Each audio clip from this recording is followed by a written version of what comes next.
Gordon Child, O que aconteceu na história? Capítulo 5. A Revolução Urbana na Mesopotâmia. A metalurgia, a roda, o carro de bois, o burro de carga e o barco à vela constituíram as bases de uma nova organização econômica. Sem ela, os materiais novos continuariam sendo artigos de luxo.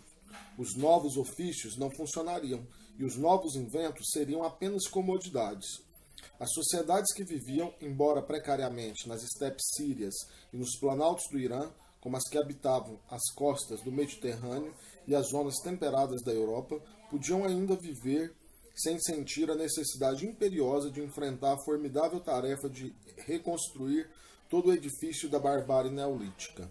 Os vales aluviais dos grandes rios ofereciam um ambiente mais difícil, mas também proporcionavam maiores recompensas materiais em troca de sua exploração. Neles, as aldeias da Idade do Cobre se transformaram nas cidades da Idade do Bronze, pelos processos que descrevemos mais detalhadamente em A Evolução Cultural do Homem.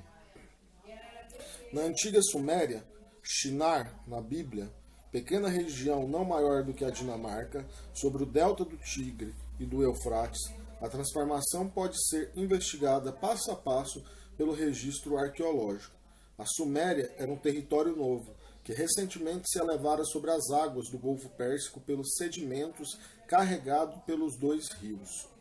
Estava ainda coberto de grandes pântanos, cheio de juncos altos, interrompido por barcos de barro e areia periodicamente inundados pelas enchentes. Através de canais tortuosos entre os juncos, as águas barrentas corriam lentamente para o mar, mas eram piscosas, e os juncais abrigavam muitas aves silvestres e outros animais. E nos terrenos que emergiam, as tamareiras proporcionavam todos os anos uma quantidade considerável de frutos nutritivos. Em contraste com o deserto de ambos os lados, essa região parecia um paraíso.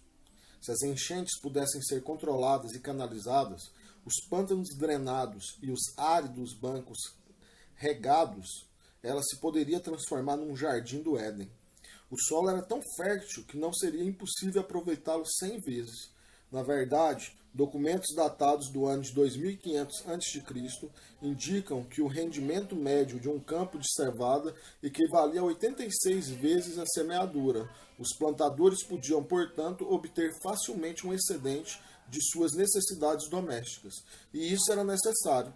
As matérias-primas exigidas por seu equipamento não lhes eram proporcionadas com tanta generosidade. Do barro de aluvião não se pode obter pedras ou pederneiras adequadas nem para as ferramentas cortantes mais simples. Essas substâncias, tais como a madeira e a pedra de construção, tinham que ser importadas de regiões fora do delta. Mas os canais do rio não só unem toda a planície, mas também proporcionam caminhos móveis pelos quais as embarcações podem transportar facilmente os materiais essenciais, vindos dos territórios montanhosos água acima, ou do outro lado do Golfo Pérsico. O comércio era necessário, mas também relativamente fácil. Além disso, se de qualquer modo haviam de importar material para os machados e facas, haviam de perceber que o cobre é mais econômico e mais durável do que as pedras e pederneiras. Os primeiros exploradores chegaram à Suméria com equipamento semelhante ao que encontramos em inúmeros túmulos de aldeias da Idade do Cobre no Irã, e quase idêntico ao das aldeias de Al-Ubaid na Síria e Assíria, no terreno artificial que ganharam graças a um esforço coletivo, com a drenagem e a irrigação. Construíram aldeias idênticas àquelas, com palhoças de junco e cobertas de barro, e sem dúvida também santuários para divindades protetoras, como na Assíria. Mas já se davam conta de que era mais barato importar cobre que obsidiana ou pedras. As ferramentas de metal são relativamente mais comuns do que na Síria, e utilizavam selos em grande escala. Os restos dessas aldeias foram encontrados nos locais de quase todas as cidades históricas da Suméria: Eresh, Eridu, Lagash, Ur, mas não além do lugar em que pouco depois surgia Akkad, águas acima. Em todos esses locais, as aldeias bárbaras dos primeiros colonos Al-Ubaid estão separadas das cidades históricas mais antigas, nas quais encontramos documentos escritos e legíveis, por 16 metros ou mais, de detritos que se acumularam, como nos Teus, assírios e iranianos, devido às sucessivas reconstruções dos povoados centrais. Nos níveis intermediários aparecem novas culturas, refletidas pelas modificações dos estilos cerâmicos e pelos ritos fúnebres, pela introdução da roda da cerâmica, pela gradual substituição dos selos cilíndricos por marcas, etc. Devem denotar a influência de novos povoados com novas tradições, que se amalgamaram com a dos habitantes iniciais, formando uma sociedade estratificada, com tradições compostas.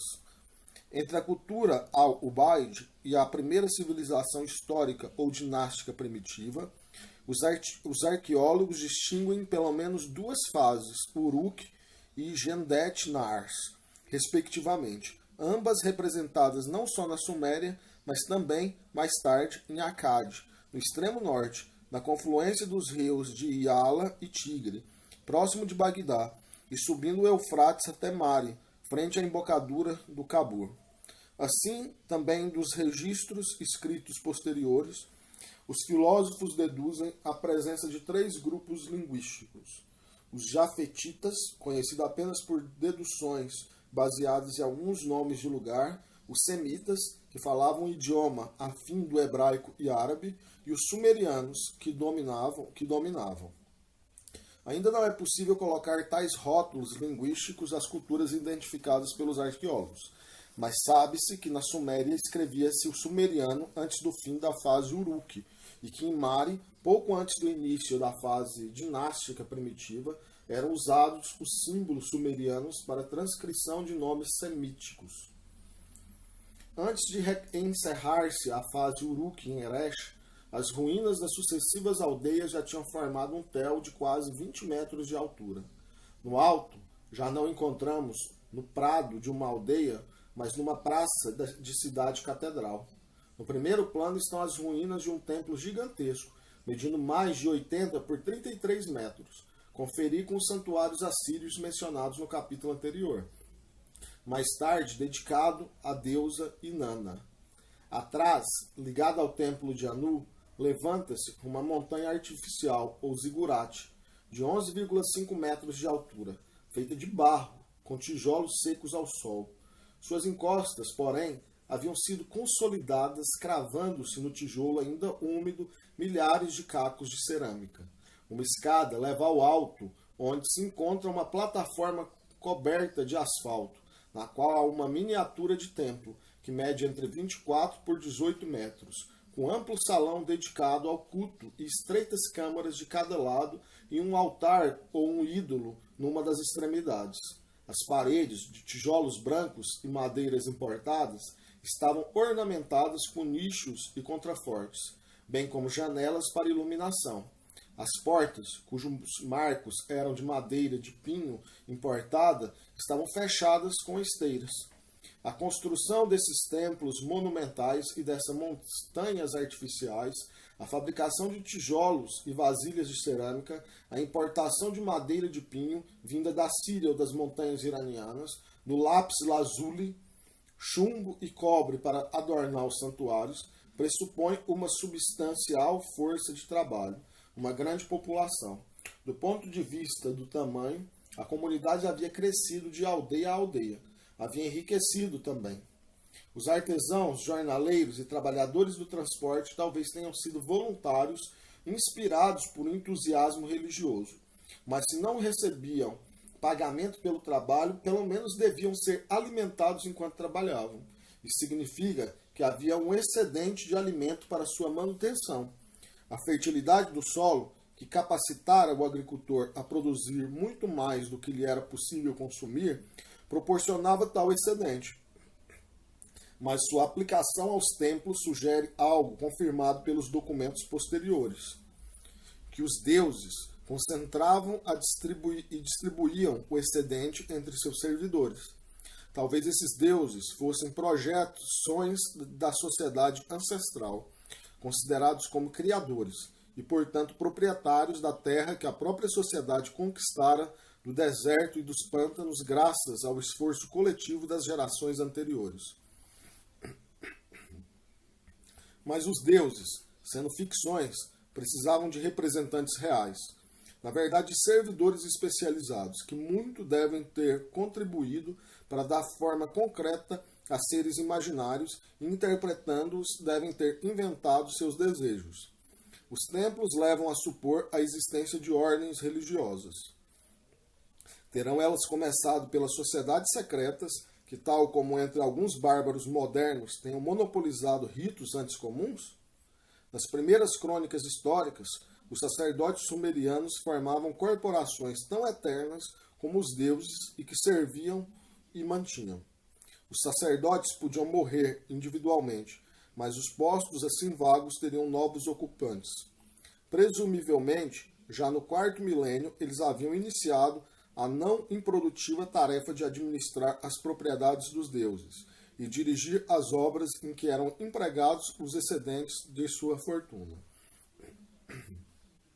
A construção de um templo era uma tarefa cooperativa. O trabalho de centenas de participantes deveria ser coordenado e dirigido, o conjunto planejado antecipadamente com exaustidão. Os contornos do templo eram traçados com cordas antes de se começar a levantar as paredes.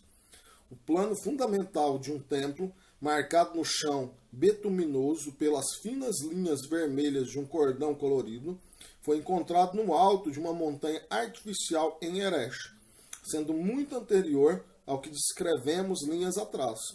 Temos planos de templos desenhados em escala nas placas de argila, relativos a outras cidades de épocas mais recentes. Os sumerianos acreditavam que os próprios deuses desenhavam esses planos, revelando-os aos homens em sonhos, mas os verdadeiros arquitetos eram provavelmente os sacerdotes.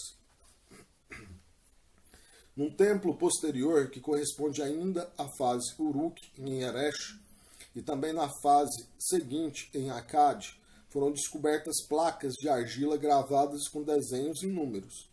São cálculos, precursores diretos das mais antigas placas que podemos ler hoje.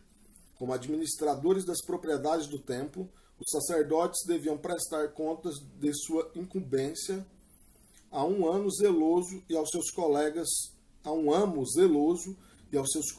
da corporação perpétua. Por isso, estabeleceram o método convencional de registrar os recebimentos e gastos com signos escritos que podiam ser entendidos por todos os colegas e sucessores. Inventaram a escrita. Pouco depois de 3000 a.C., a escrita se torna perfeitamente compreensível aos filólogos modernos, e os documentos nos falam através dos milênios. Com seu auxílio, examinemos as cidades sumerianas do período dinástico primitivo, a primeira metade do terceiro milênio a.C. A cidade propriamente dita está circundada de um muro de tijolos e um fosso, a cujo abrigo o homem encontrou pela primeira vez um mundo próprio, relativamente protegido da pressão imediata da rude natureza. Ergue-se, numa paisagem artificial de jardins, campos e pastagens em que foram transformados os juncais dos pântanos e o deserto, pela atividade coletiva das gerações precedentes que construíram diques e canais de escoamento. Os canais que drenam a terra e a tornam proveitosa também proporcionam aos cidadãos água e peixe, e trazem aos cais mercadorias de lugares distantes.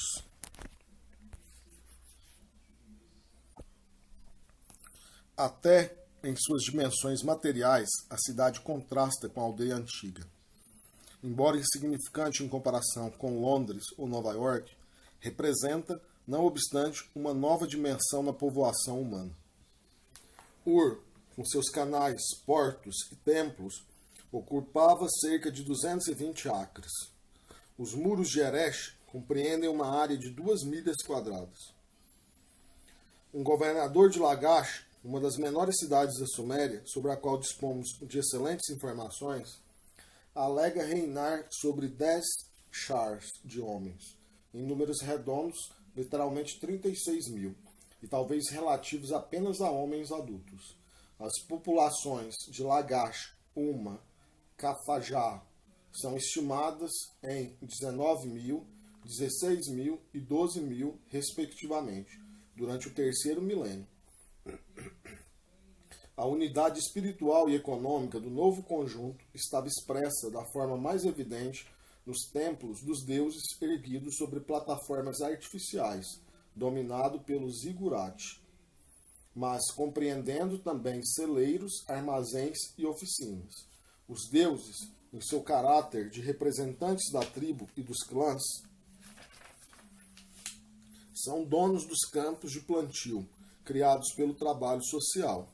A terra da cidade, aparentemente, já é de propriedade individual, enquanto os pastos continuam de propriedade comum. O território tribal de Lagash, por exemplo, está dividido em propriedades de umas 20 cidades, 20 deidades, provavelmente dominadas pelo principal deus da cidade ou tribo. Sua consorte, Baal, a contabilidade de seu templo conservou-se quase intacta, possuía 17 milhas quadradas. Como no caso da terra arável de um clã bárbaro, o uso de 3/4 partes dessa superfície, dividida em parcelas de dimensões variáveis, era entregue a famílias individuais.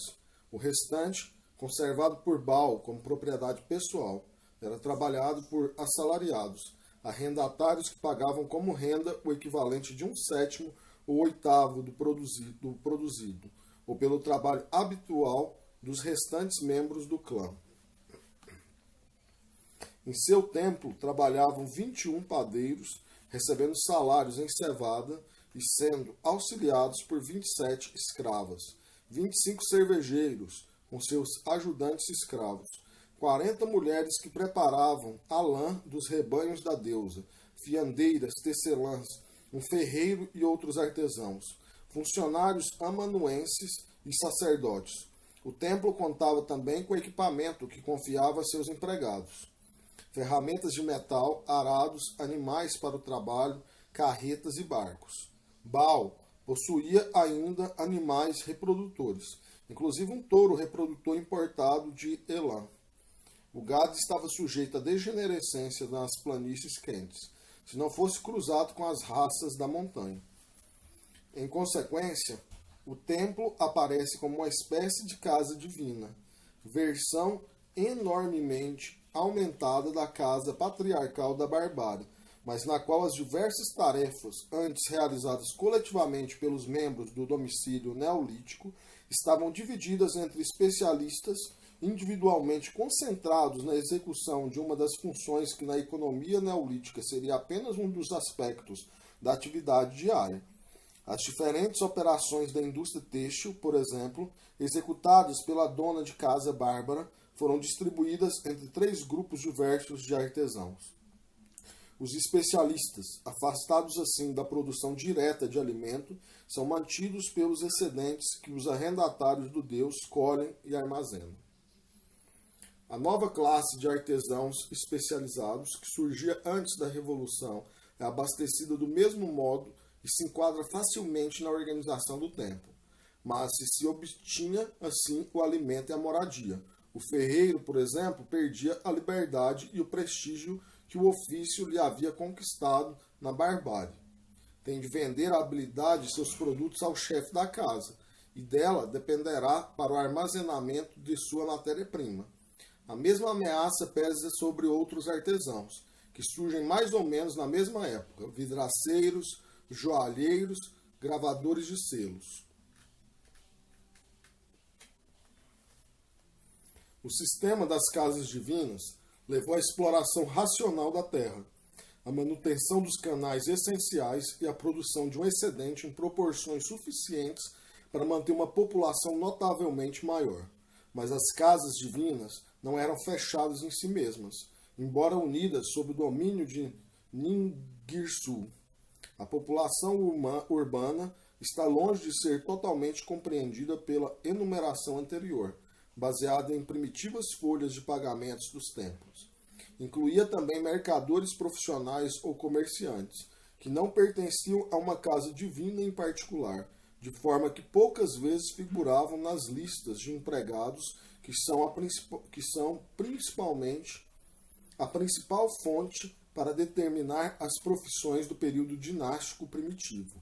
De qualquer modo, o registro arqueológico oferece provas abundantes da atividade dos comerciantes.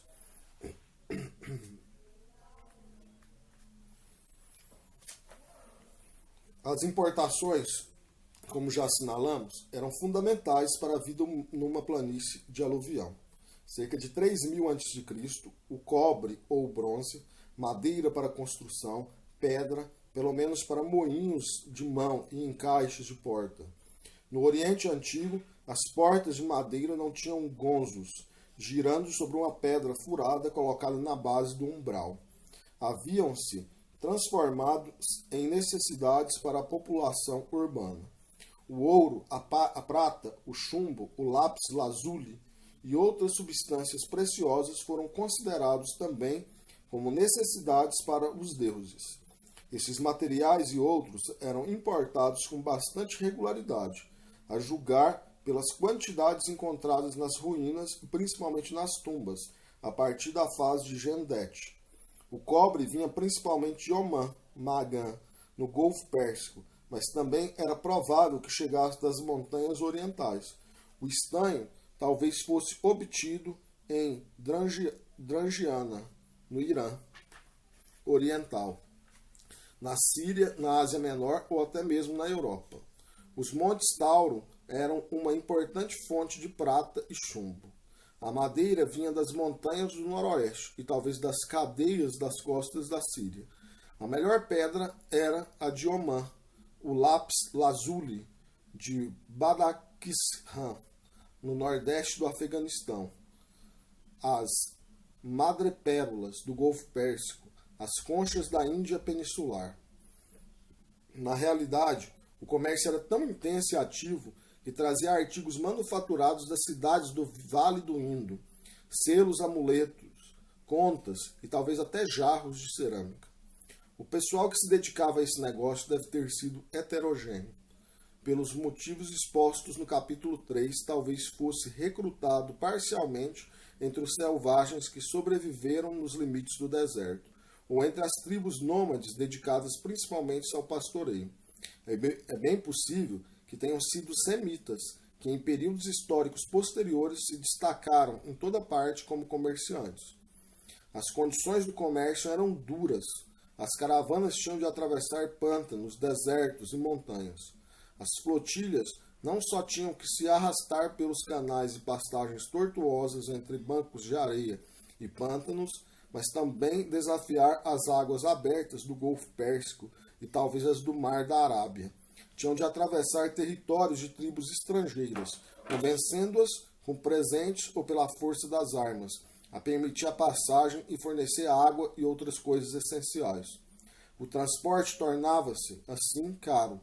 Os negociantes necessitavam, além das mercadorias, de suprimentos e equipamentos para a viagem, bem como recursos para pagar os selvagens ou defender-se deles.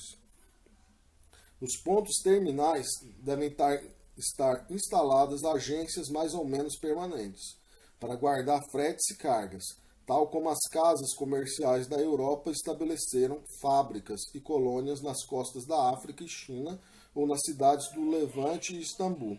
Ficaram muitos documentos e cartas comerciais de uma dessas colônias mercantis estabelecidas no começo do segundo milênio, em Canes, no Planalto da Ásia Menor, e que se dedicava à exploração do cobre, prata e chumbo das minas turcas. Referências feitas nas epopeias posteriores indicam que essa colônia já existia no ano de 2500 a.C. Devido a essas condições, o comércio no Oriente era, quanto à difusão da cultura, um fator mais poderoso do que hoje. Os artesãos livres podiam viajar com as caravanas em busca de mercado para sua habilidade, ao passo que os escravos formavam parte da mercadoria. Juntamente com toda a caravana ou tripulação do navio deviam hospedar-se na cidade de destino. Estrangeiros em terra estranha procuravam o conforto de sua religião, tal como as colônias inglesas num país católico ou maometano desejam um serviço anglicano todos os domingos. Uma cena esculpida num jarro por um artista sumeriano local, encontrada nas ruínas de uma cidade sobre Diyala, mostra um culto indiano que se celebrava aparentemente no santuário local em Akkad. Se os cultos eram assim transmitidos, as artes e ofícios úteis também o podiam ser. O comércio promovia o intercâmbio da experiência humana. Nessas condições, o comércio, sendo essencial à sua manutenção, aumentariam a heterogeneidade da população das cidades. Estas, segundo o testemunho da filologia e arqueologia, já consistiam em valores linguísticos e culturais diferentes. Os comerciantes indispensáveis, compelidos pela profissão a viajar, não podiam ser obrigados a negociar apenas numa cidade, e os artesãos ainda podiam vender no exterior seus conhecimentos. As crônicas primitivas de Lagash falam de um homem da vizinha cidade de Uma que trabalhava na cervejaria de Baal. O princípio bárbaro do parentesco tornava-se como ordem social, que unia tais elementos díspares, apenas uma ficção já desgastada. Traços de totemismo podem, na verdade, ser percebidos nos símbolos das deidades e nas representações das cenas de culto.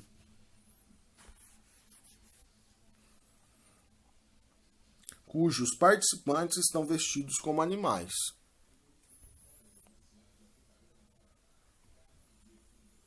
As propriedades divinas das quais parcelas eram entregues, talvez periodicamente, ao povo da deidade, derivam provavelmente das terras de propriedade comunal distribuídas anualmente para cultivo pelos membros do clã, em muitas sociedades bárbaras.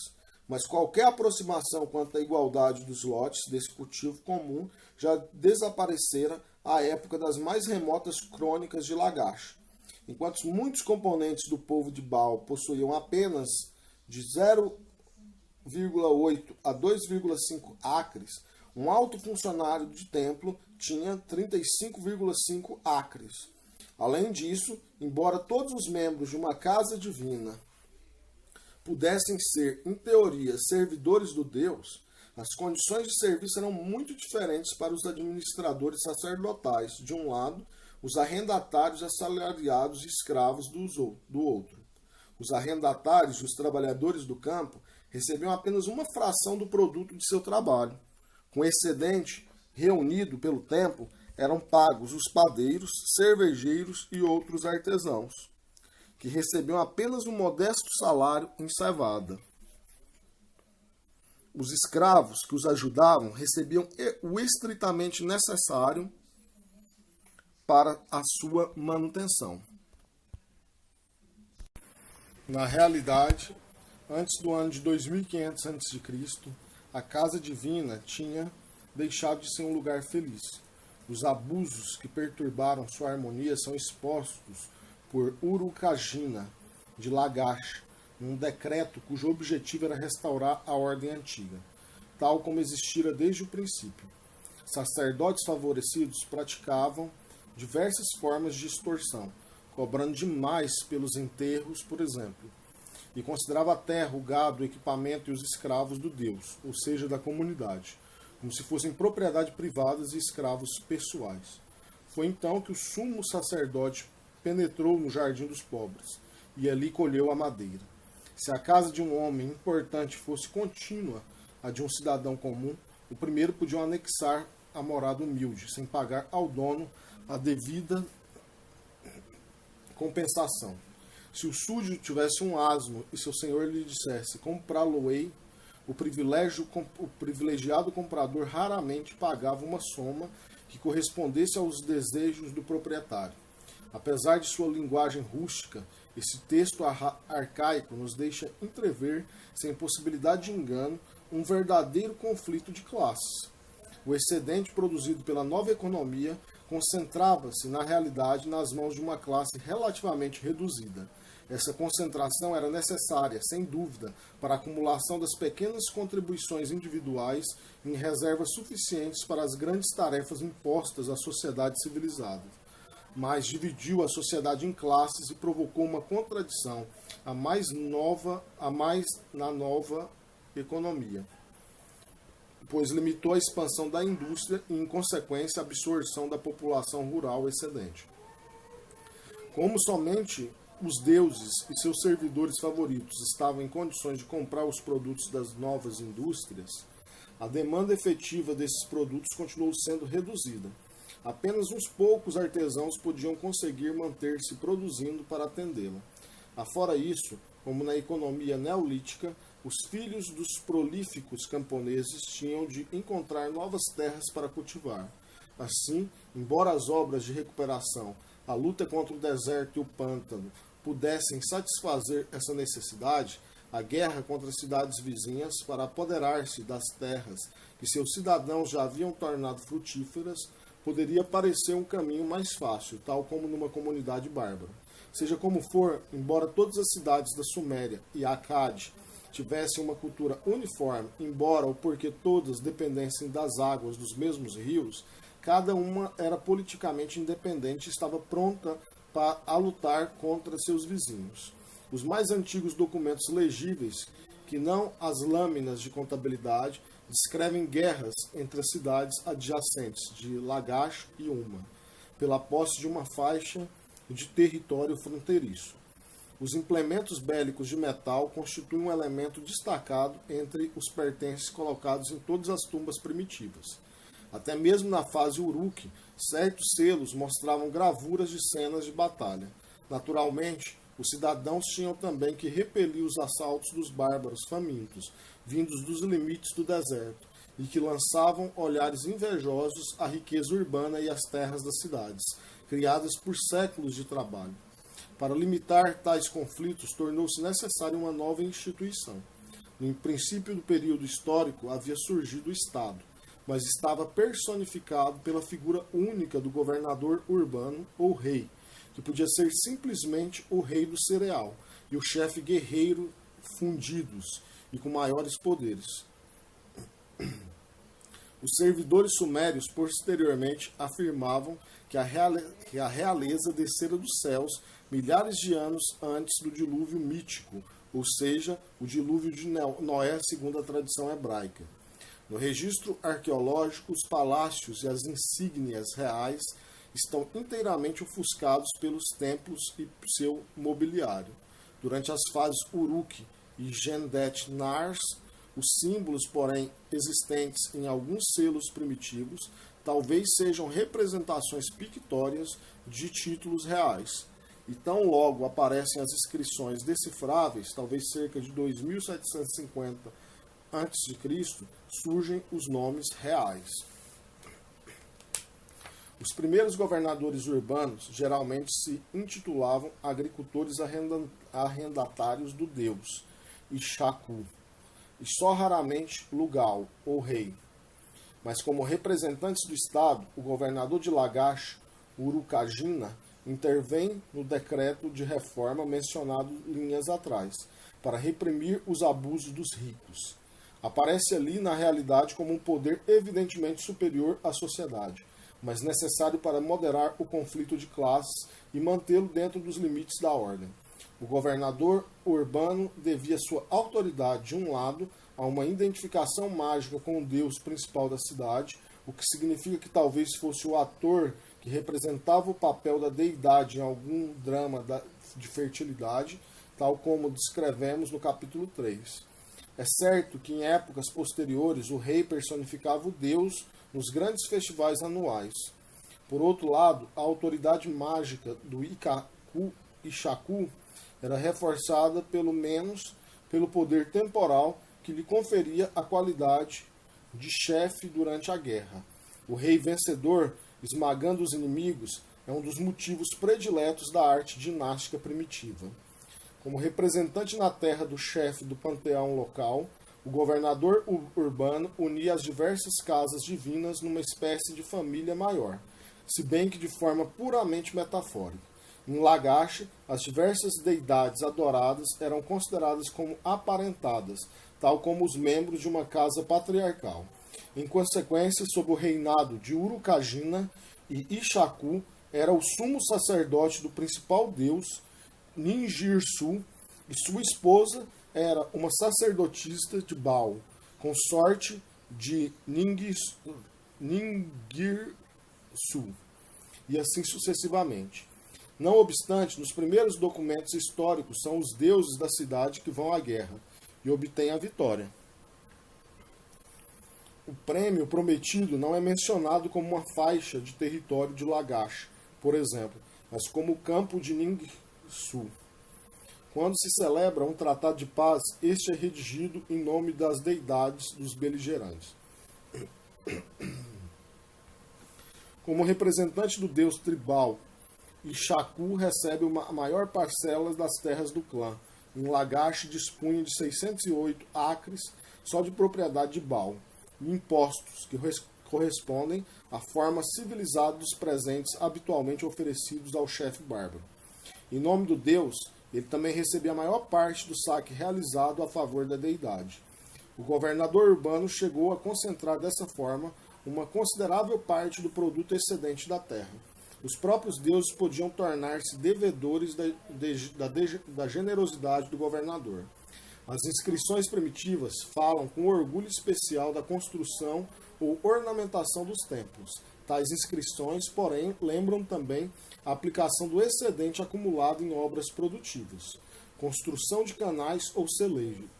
Registram ainda as expedições enviadas a Omã e outros países, em busca de metal, pedra, madeira e outras matérias-primas, necessárias aos artesãos, que se tornavam assim devedores de Ixaku, pelo material de que necessitavam.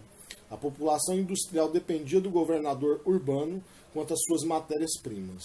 Na verdade, depois do ano 2500 a.C., o comércio de metais, vital para a indústria de armamentos, transformou-se, pelo menos durante certos períodos e teoricamente, no monopólio real.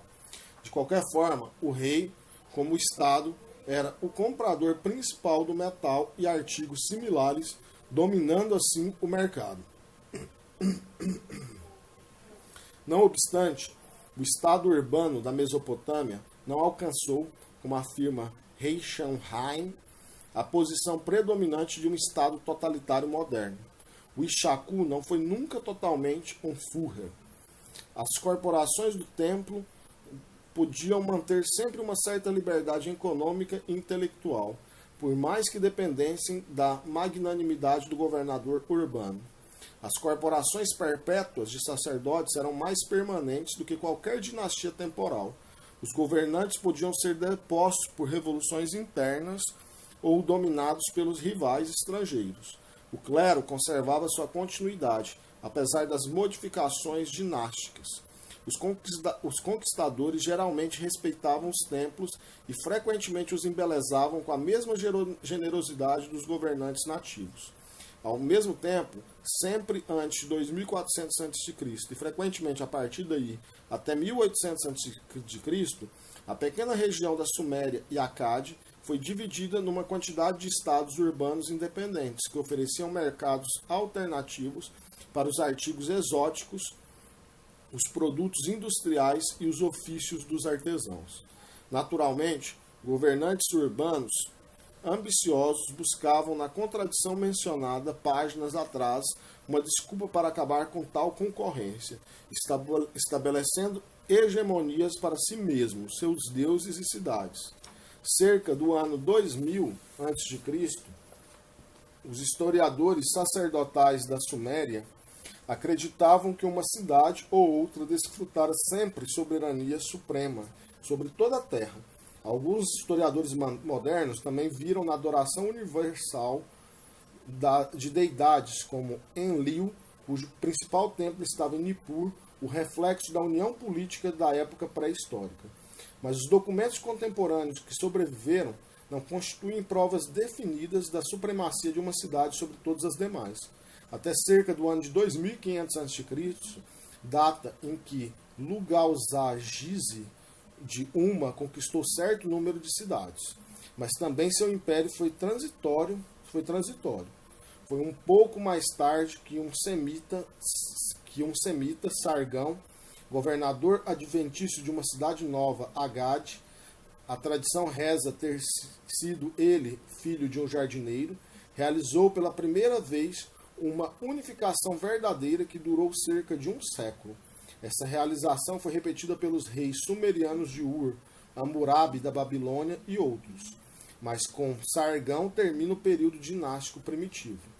A nova ordem econômica não só investiu a chefia bárbara da santidade da realeza e conferiu a seus possuidores a autoridade de um estado territorial, mas também pela sua própria natureza provocou um método novo de transmitir a experiência humana, precisa e pessoal, e produziu ciências de um novo tipo exato e capaz de prever com perfeição os resultados. Já mencionamos a intervenção da escrita e a criação de um alfabeto durante a fase Uruk na Suméria. Isso merece mais do que uma simples referência, não só pelas consequências portentosas que teve para a história subsequente da humanidade, mas também porque em nenhuma outra parte do mundo o processo de formação de um sistema de escrita, uma linguagem escrita, na verdade, está ilustrado por toda uma série de documentos contemporâneos, das primeiras experiências até a adoção final de uma ortografia convencional.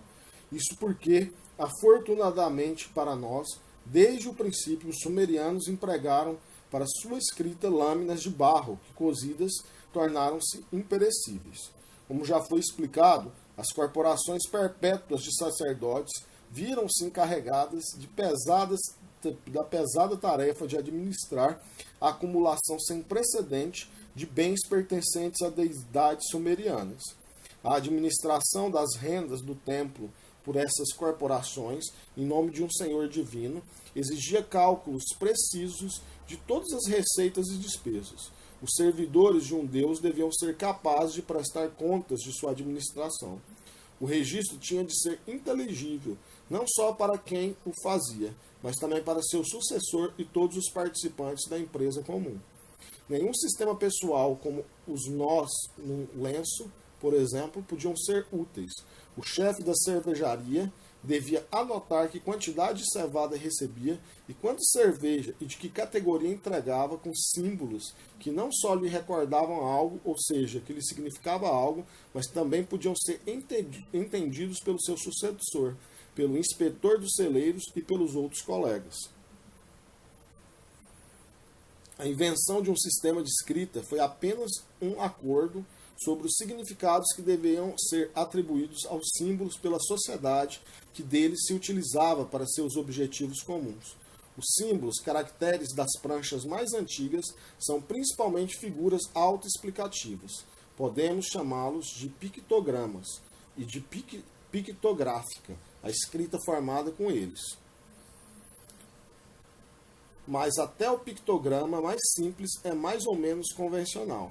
Para denotar um asno, não é necessário desenhar trabalhosamente na prancheta o retrato minucioso do animal. Bastará um esforço simplificado. As abreviaturas usadas nas pranchas mais antigas mostram certa variedade, que se vai aos poucos uniformizando. Isso significa que gradualmente se estabeleceu um acordo sobre determinada versão simbólica de um asno, sancionada pelo consenso da corporação. Essa ideia constituiu apenas o desenvolvimento de outra, implícita nos desenhos de selos da época Al-Ubaid, pois estes haviam sido impressos no barro, já com sentido simbólico. Também as abreviaturas especiais utilizadas como caracteres foram sugeridas em certos casos pelos selos. Os desenhos não poderiam representar convenientemente muitas coisas cujo registro era necessário. Essa dificuldade foi superada, atribuindo-se a um desenho um significado completamente arbitrário. Escolheu-se, por exemplo, um jarro de bico para designar determinada medida de volume, digamos um gur. Desenhando-se traços no jarro, um gur de cevada, 2 traços, podia ser distinguido de um gur de cerveja, 3 traços. Isso se fazia no 4º milênio a.C. Os signos não representavam apenas coisas, mas também ideias ou palavras, nomes. Em linguagem técnica, a escrita já não era puramente pictográfica, mas também ideográfica. teria sido possível com a adoção de novas figuras e estabelecendo-se novas modificações e combinações arbitrárias, ampliar o sistema e com ele exprimir a maioria das ideias que se deviam registrar. Posteriormente, foi o que ocorreu com a escrita chinesa. Os sumerianos adotaram um curso diferente. A maioria dos substantivos comuns sumerianos era de palavras de uma única sílaba. Boca, por exemplo, era Ka. Assim, a figura de uma cabeça humana, que simbolizava a palavra Ka, e a ideia boca significava também o som Ka. Adquiriu um valor fonético e podia ser usada como símbolo fonético ou fonograma. Com as combinações de tais fonogramas, era possível pronunciar certos nomes e palavras compostas, ao invés de inventar para elas novos signos, ideogramas. Os sumerianos desenvolveram uma ideia no período dinástico primitivo. Conservaram uma certa quantidade de desenhos convencionais, usando-os ainda como ideogramas, mas também os utilizavam foneticamente para pronunciar palavras. Frequentemente, soletravam uma palavra e acrescentavam um ideograma, nesse contexto denominado determinativo, para indicar que classe de palavra era. Portanto, o número de signos correntes não aumentou com o desenvolvimento da escrita, o que aconteceu na China, mas realmente diminuiu. Nas primeiras pranchas de fase Uruk, talvez se tenham usado uns 2.000 signos. Pouco depois do ano 3000 a.C., o número comum se havia reduzido para 800, e em 2500 a.C. era de 600. Ao mesmo tempo, os signos se simplificavam, devido à comodidade e rapidez da escrita. Os desenhos faziam com tanto descuido que muitas vezes não guardavam nenhuma semelhança reconhecível com o objeto identificado pelo ideograma. Por fim, deixaram de ser delineados e passaram a ser formados pela impressão de um estilete cuneiforme na argila. Daí ser a escrita mesopotâmica, chamada de cuneiforme. A escrita foi, aparentemente, idealizada pelos sumerianos para seu idioma pelo processo acima. Mas as populações urbanas eram cosmopolitas. Em Akkad, pelo menos, compreendiam muitos semitas. Depois do ano de 3000 a.C., os caracteres sumerianos mais recentes foram usados foneticamente para transcrever os nomes de reis semitas. Dentro em pouco, os semitas começaram a empregar a escrita em documentos oficiais e comerciais no idioma acadiano, semítico, soletrando as palavras semíticas e usando também ideogramas. A anotação de números era tão necessária como a escrita. Para anotar as renas mortas numa caçada comum ou as ovelhas de um rebanho comunal, selvagens e bárbaros se limitavam a fazer marcas numa vara. Para enumerar as grandes manadas de um templo civilizado ou o conteúdo de um celeiro, tal anotação seria inadequada. Foi necessário estabelecer uma convenção que poupasse o trabalho de fazer centenas de riscos na madeira ou centenas de pontos na prancha que a substituiu. Os números inferiores a 10 eram indicados simplesmente pelo processo antigo, com grupos de 1 a 9 impressões semicirculares feitas com uma careta, em forma oblíqua. Mas o número 10 se expressou como um símbolo novo. O círculo feito pela pressão vertical da vareta na argila, o 20 com 2 círculos semelhantes e assim sucessivamente. Ao medir quantidades de cerveja, introduziu-se um novo símbolo, um semicírculo feito com uma vareta maior, que expressou o número 60. Mas ao medir grãos, o mesmo símbolo significava o número 100, nas pranchas mais antigas. Assim, as anotações decimais 1, 10 e 100 e as sexagesimais 1, 10, 60, 3600 foram em certo período usadas simultaneamente.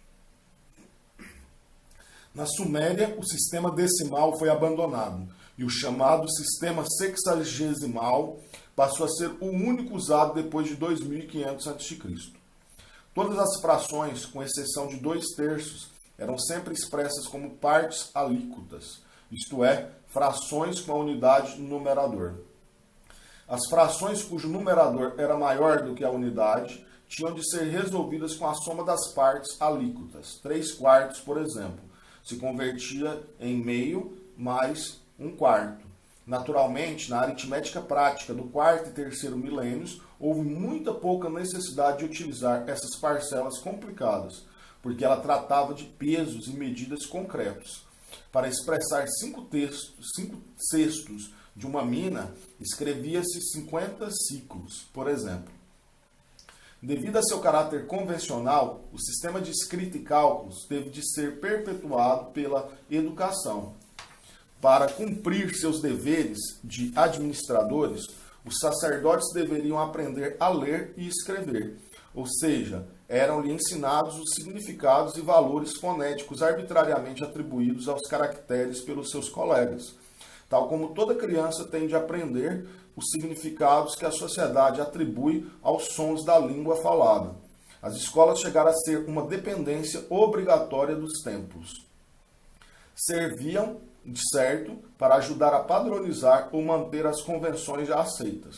Como em todos os templos e cidades desde a época de Gendet Nars, os mesmos signos e as mesmas convenções foram aceitos e empregados. As corporações sacerdotais devem ter cooperado, pelo menos na atividade educativa em escala internacional.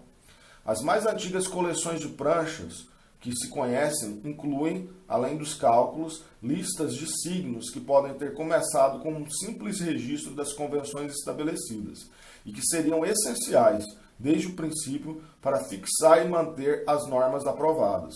Eram copiadas, sem dúvida, para uso nas escolas, onde não seriam menos necessários. No período dinástico primitivo, já se haviam transformado em dicionários regulares, como as primeiras listas eram, é certo, coleções de ideogramas cuja forma fixavam a disposição alfabética que nos parece natural e cômoda. Era impraticável. Em seu lugar foram agrupadas as palavras que se expressavam com desenhos semelhantes. Por exemplo, todas as palavras denotadas pelo desenho abreviado de um jarro, valor fonético duque, e suas modificações formavam um grupo. Em consequência, classificavam-se juntas não só as diversas classes de jarras, mas também seu conteúdo, como cerveja e leite, e até mesmo as medidas. O mesmo princípio era geralmente seguido nos dicionários de palavras soletradas, feitos mais tarde, além das listas de ideogramas. Essas listas se limitam aos substantivos, sem incluir verbos ou adjetivos. Posteriormente foram ampliadas com o acréscimo de uma coluna com o equivalente semita, acadiano. Tanto as obras monumentais realizadas pelos estados e templos com o trabalho cooperativo, como as atividades comerciais das corporações sacerdotais e dos comerciantes privados exigiam a padronização dos pesos e medidas, um acordo para o uso de unidades comuns. A medida é necessária até para os selvagens e bárbaros, mas para suas necessidades simples, os padrões de comparação proporcionados pela natureza bastam. O comprimento de um dedo, um palmo de um braço, o peso de um grão ou uma jarra cheia. Se um lavrador, por exemplo, cortava vigas para cobrir seu celeiro, podia medir o espaço e cobrir com seu antebraço tantos côvados, utilizando para medir também o comprimento necessário às vigas.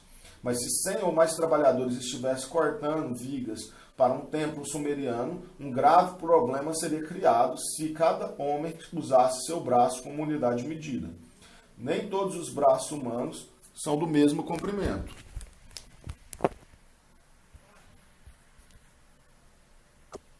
De modo que algumas vigas medidas à sua base não poderia cobrir o templo, enquanto outras ultrapassariam as paredes.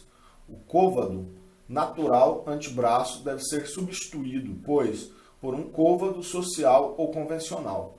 O padrão aceito tinha que ser inscrito, então, em varas de madeira ou metal que substituíam os braços individuais. Verificou-se logo a conveniência de fazer do côvado convencional um simples múltiplo, na prática quintuplo, do dado a unidade de medida imediatamente menor e parte alíquota, 1/6, da unidade imediatamente superior e assim sucessivamente. Da mesma forma, os padrões convencionais de grãos ou cargas substituíram os diversos grãos naturais e cargas reais na medida do cereal e outros materiais com a finalidade social. As novas unidades convencionais de peso estavam relacionadas numericamente da mesma forma simples que as unidades de comprimento, sendo representada por pesos talhados de hematita, frequentemente encontrados pelos escavadores. Digamos de passagem que a balança deve ter sido inventada antes que esses padrões pudessem ter sido estabelecidos e utilizados. Finalmente, a cooperação organizada de uma população urbana exige divisões de tempo mais exatas do que as necessárias a uma aldeia rural. Os sumerianos concordaram em dividir o dia e a noite em 12 horas duplas. Daí, nosso dia de 24 horas, e criaram instrumentos, uma espécie de quadrante solar e um relógio de água ou clepsidra, feito segundo o princípio da ampulheta, pela marcação dos anos, contentavam-se com um calendário lunar, embora os sábios conhecessem, pela observação do céu, a extensão do ano sideral, e pelo menos em épocas posteriores corrigiram as discrepâncias entre o calendário e as estações, intercalando um mês suplementar quando as observações astronômicas indicavam a necessidade de uma correção. As ciências exatas foram o resultado direto dos acordos sociais precedentes. A complicada economia que os havia provocado exigiu também uma aritmética e uma geometria que poderiam prognosticar resultados qualitativos. Aos escribas sumerianos não interessavam as propriedades dos números como tais, nem a medida do espaço vazio abstrato. Provavelmente não podiam conceber nada semelhante, mas o deserto ou o mar incultiváveis. Precisavam saber, pelo menos aproximadamente, quantas sementes era necessário deixar de lado para a semeadura dos campos do Deus, quantos tijolos deveriam ser encomendados para a parede de um templo, quanta terra deveria ser acumulada para um zigurate ou um dique, e quantos homens seriam necessários para terminar a tarefa no prazo determinado. A unidade de superfície era uma medida do cereal. A palavra equivalente a volume significava literalmente monte de terra. Os desenhos de quadros feitos com tanta facilidade em esteiras de palhas coloridas e tão comuns nos vasos pintados da fase Jemdet Nars proporcionavam demonstrações visuais de nossa regra, de que a área de um retângulo se obtém multiplicando-se o comprimento pela largura. Uma pilha de tijolos dava a fórmula correspondente ao volume. A própria forma de anotação numérica teria ilustrado graficamente as regras de cálculo mais simples, se o sistema de contar nos dedos não as tivesse tornado conhecidas. A multiplicação é apenas a soma repetida. 22 por 4 significa somar 4 vezes 22. Antes do ano 1500 a.C., os sumerianos haviam observado os resultados de tais somas e fizeram tábuas de multiplicar iguais às que aprendemos nas escolas. Também nas pranchas pictográficas do quarto milênio, as superfícies dos campos são calculadas multiplicando-se a extensão pela largura. Pouco depois, era determinada pela medição prática a relação de circunferência de um círculo com seu diâmetro, ou seja, o que chamamos de π. Os sumerianos aceitaram a aproximação preliminar 3, cuja exatidão foi suficiente para calcular o conteúdo de um celeiro cilíndrico, o que se comprovava naturalmente pesando ou medindo a quantidade de tijolos necessários para uma coluna, sem atribuir muita importância aos excedentes e às irregularidades, de forma que podiam ser corrigidas com facilidades. As regras aritméticas e geométricas aplicadas pelos escribas sumerianos foram os verdadeiros protótipos das leis quantitativas da ciência moderna. Reduziam a uma forma numérica generalizada as relações observadas e medidas entre diferentes objetos no mundo exterior. Mostravam aos homens como obter o resultado desejado. Evidentemente, não nos devemos preocupar em saber os nomes dos descobridores das leis. Elas foram, sem dúvidas, produtos sociais, oriundos das necessidades de uma sociedade atingida pela Revolução Urbana e descoberta com auxílio do equipamento espiritual produzido por essa revolução. A observação das estrelas mostrou-se tão útil para indicar quando iniciar as operações agrícolas, que os sumerianos foram levados à esperança de prever, pelo mesmo processo, coisas imprevisíveis. Em outras palavras, a astronomia levou à astrologia. E na prática desta, os sumerianos estudaram os movimentos dos corpos celestes de modo não pouco proveitoso para seus herdeiros culturais. A Revolução Urbana provocou, ou pelo menos reforçou, outra convenção, que do mesmo modo levou à padronização, generalização e quantificação. O intercâmbio de bens e serviços aumentaram a tal ponto com a nova economia que demandou um padrão comum, pelo menos as diversas espécies de mercadorias pudessem ser medidas e avaliadas. Essa norma convencional de valor constitui ao mesmo tempo um meio de intercâmbio com o qual se podiam recompensar todos os serviços, ou seja, pagar salários e comprar toda espécie de mercadoria. A primeira norma aprovada socialmente foi a cevada, alimento vital que todos necessitavam e para cuja obtenção era necessário trabalhar e produzir mercadorias. Ainda no período dinástico primitivo, os salários e rendas eram pagos principalmente em cevada. Mas já o metal, a prata, para somas pequenas, o cobre, havia sido aceito geralmente como meio e padrão mais adequado e continuou sendo na Mesopotâmia por 2000 anos. As unidades, porém, não eram moedas garantidas quanto à qualidade e peso por um Estado, mas quantidades pesadas para cada transação de acordo com os padrões adotados. Não obstante, a adoção de um padrão convencional metálico equivale à transição para uma economia monetária, partindo de uma economia natural. Nesta, um objeto era trocado por outro, enquanto na primeira tudo podia ter um preço em tantos ciclos de prata, gurs de cevada e dessa forma quantitativamente comparado. A riqueza pode ser, então, calculada não pelas provisões, escravos e produtos, que podem ser consumidos, usados ou possuídos, mas em termos da mercadoria das mercadorias, o meio abstrato, que não pode ser consumido em si mesmo, mas trocado por qualquer produto consumível ou serviço útil. Em consequência, a produção para o mercado de objetos que eram vendidos por prata começou a substituir a produção para uso de mercadorias desejadas pelo produtor ou encomendadas por alguém que as desejasse e prometesse ao fabricante uma retribuição imediata por ele escolhida. Além disso, considera-se que a nova riqueza generalizada tinha a propriedade de multiplicar-se e reproduzir-se, inerente às suas formas primitivas, o cereal e o gado. Do mesmo modo que os grãos e o gado em pé pode ser tratada como capital e utilizada para obter um aumento, o lucro. Em consequência, serão cobrados juros por quaisquer empréstimos.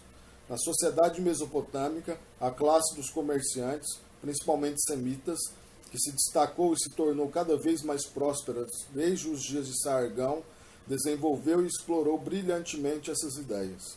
Ela estava destinada a ter efeitos revolucionários, completando o desmoronamento da organização gentia, forjando uma nova classe média e lubrificando o maquinismo da produção.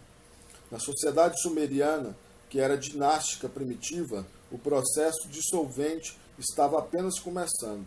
Em Elam, a leste da Mesopotâmia, o vale inferior do Kerka, rio que ainda no ano 700 a.C.